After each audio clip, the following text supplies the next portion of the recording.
Hello. I want to speak to you about the idiocy of perfection.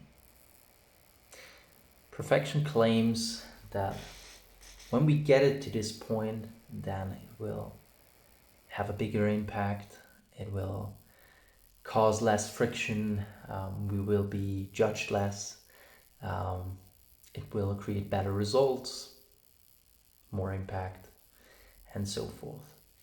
Most likely, that's true. If something's perfect, then yeah, it's the best way it can be.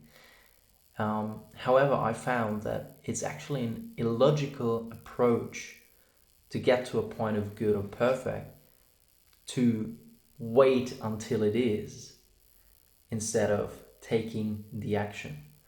And for that reason, today I created this distinction between perfection versus action. And I tell you a little side story to that. I have a colleague, we started coach training at the same time. And he sometimes posts on social media and I sometimes post on social media. And this colleague, he is a native speaker in English. I'm not, as most of you know, or I think all of you know. Um, so when I started posting on social media and more to create content around personal development um, and business,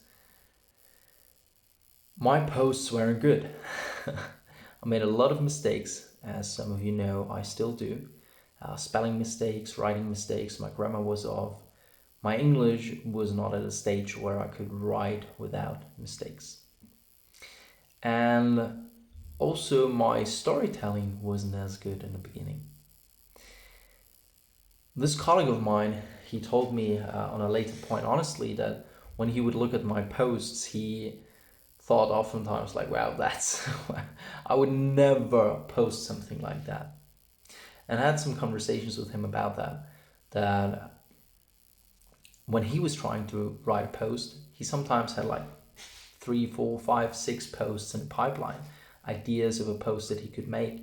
But he would end up rewriting and rewriting and rewriting his posts many, many times and never getting to the point of being satisfied.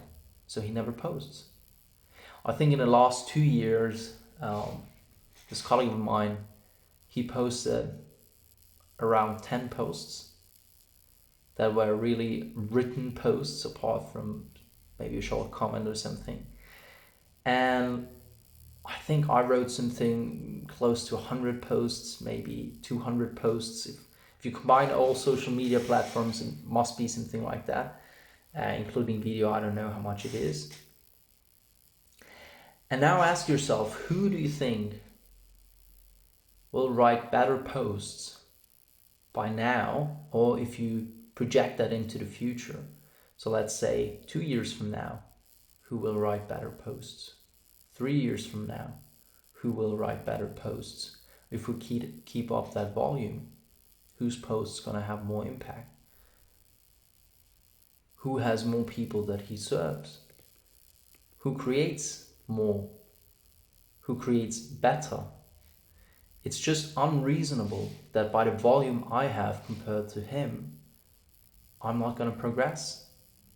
And that's the idiocy of perfection. It keeps you from taking the action and getting the volume in that creates better results. It's the same in fitness.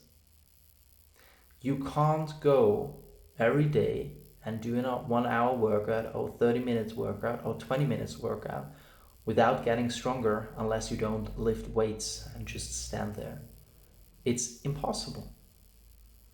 You might have someone looking way bigger than you or being way stronger than you.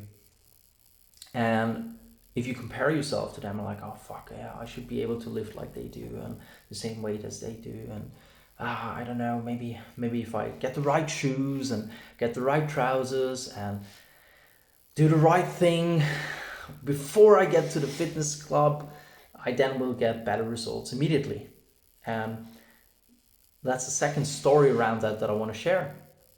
Today I was in a meeting with Shai, my fiance, for our business. And I realized that we went over time and that I had a short window of time to do my workout, but I didn't have my training clothes with me. So I was like, hey, I now gonna head to the gym and do my workout. And I did it in this t-shirt. I had upper body workout and I did it in this t-shirt. And she was like, but no, you can't train in jeans and you can't do that. You can't go there. Like, you should go home first. Like, if I go home and then I go to the gym, I can't do my full workout, right? So I went to the gym. I was there. I looked like I would walk on the streets, not in the gym. All the people around me, they have their training clothes and stuff. But I still did the reps. I still did the volume. I still did my exercise. So my muscles don't care about what I wear. They don't care about me having jeans or not having my sneakers with me for the gym. They don't care about any of that. My muscles only care about the weight that I use and the volume that I put in. And that's how they grow. Okay, macros, what I eat, is also part of that. But that's it. So, a long way to say one thing, and that is action over perfection.